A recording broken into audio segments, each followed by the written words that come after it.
Hi friends, आज की इस वीडियो में हम एक ऐसे टॉपिक के बारे में बात करने जा रहे हैं जो किसी भी देश की इकोनॉमी में एक सबसे इंपॉर्टेंट रोल प्ले करता है, पर इसके बारे में हमें ज़्यादा सुनने को नहीं मिलता है और ये टॉपिक है डेमोग्राफिक डिविडेंड। तो चलिए सबसे पहले जानते हैं व्हाट इज डेमोग्राफिक डिविडेंड, यानी डेमोग्राफिक डिविडेंड क्या है और इंडिया की रैपिड इकोनॉमिक ग्रोथ के पीछे कैसे इसका हाथ है, इसके बारे में भी जानते हैं। तो एक छोटे से एग्जाम्पल से मैं आपको इसे समझा देता हूँ। मान लीजिए आपके पास एक कंपनी है जिसकी प्रोडक्शन की काम के लिए आपको 3 एज कैटेगरी में वर्कर्स मिलेंगे। पहले एज कैटेगरी है 14 साल से नीचे, दूसरी है 14 से 64 साल के बीच में, तीसरा है 65 साल से ज़्यादा। और आपको इन 3 एज कैटेगरी के वर्कर्स को लेके काम कराना है।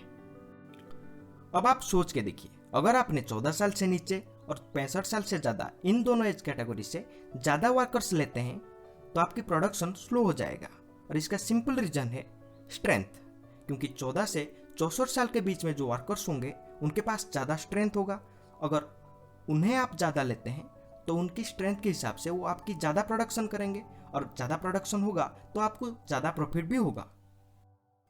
एग्जैक्टली किसी भी देश में अगर 14 से 64 साल के बीच में जो एज कैटेगरी है इसकी पॉपुलेशन इन दोनों एज कैटेगरी से ज़्यादा है तो उस देश में डेमोग्राफिक डिविडेंड देखने को मिल सकता है। और डेमोग्राफिक डिविडेंड की वजह से रैपिड इकोनॉमिक ग्रोथ भी देखने को मिलेगा।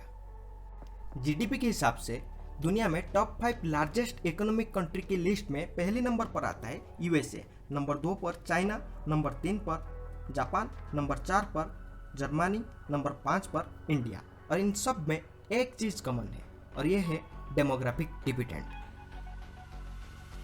तो चलिए जानते हैं किसी भी देश को डेमोग्राफिक डिविडेंड को अचीव करने के लिए क्या क्या रिफॉर्म्स करना होता है और उस देश को डेमोग्राफिक डिविडेंड का बेनिफिट कब तक मिलता है। तो किसी भी देश को डेमोग्राफिक डिविडेंड अचीव करने के लिए उसे एक डेमोग्राफिक ट्रांजिशन के थ्रू जाना पड़ता है। इसके लिए उसे अपनी रूरल एग्रीकल्चरल इकोनॉमिक जोन जहां पर high fertility and mortality rate होता है उसे स्विच करके एक अर्बन इंडस्ट्रियल सोसाइटी की ओर बढ़ना होगा जहां पर लो fertility and low mortality rate होता है।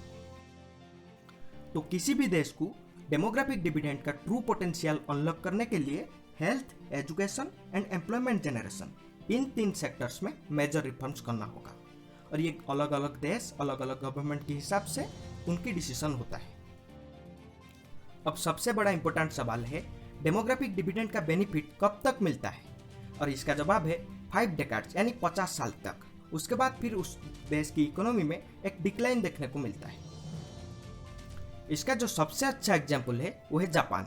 पिछले 50 साल से जापान को डेमोग्राफिक डिविडेंड का बहुत अच्छा बेनिफिट मिल रहा था जो जापान की जीडीपी की ग्रोथ में दिख रहा था।